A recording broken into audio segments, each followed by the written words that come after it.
حالت احرام میں اپنی یادگار کے طور پہ کوئی چھوٹی موٹی ویڈیو بنا لے تو کوئی حرج نہیں ہے، لیکن لوگ بہت عجیب کام کر رہے ہوتے ہیں، بڑا افسوس ہوتا ہے. بیت اللہ کا طواف کر رہے ہیں، ایک عبادت ہے، طواف بھی نماز کی طرح ایک عبادت ہے، حدیث میں آتا ہے الطواف کالصلاۃ. تبھی بغیر وضو کے طواف مکروہ تحریمی ہے، واجب الاعادہ ہے، تو وہ بھی عبادت ہے. تو اس کے دوران آپ بیت اللہ کو فوکس کریں، آپ اللہ کی عظمت کو دل میں رکھیں.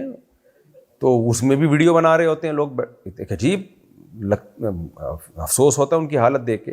ہاں پورا طواف مکمل کر لیں، پھر ایک یادگار کے طور پر تھوڑی سی چلتے ہوئے ویڈیو بنا لیں تھوڑی بہت، کہ چلو جی ایک یادگار رہے گی، ہم بھی بیت اللہ گئے تھے. لوگوں کو شوق ہوتا ہے کہ اپنی ایسی یادگاروں کو محفوظ رکھا جائے، لیکن جب سچی مچی کا طواف کر رہے ہوں تو فل طواف کو فوکس کیا کریں. اور وہاں ہنسی مذاق مسکرانا بہت ہی بری حرکت ہے، یہ بیت اللہ کی عظمت کے بہت خلاف ہے، یہ بہت افسوس ہوتا ہے. اسی طرح سعی میں بھی لوگ باتیں کر رہے ہوتے ہیں، بھائی یہ سعی بہت بڑی عبادت ہے، اماں ہاجرہ یہاں سے چلی تھیں، دوڑی تھیں، اللہ کی ایک رحمت ہوئی تھی، تو وہ عمل دہرا کے اللہ کی طرف توجہ کرو، اللہ سے اس کی رحمت مانگو.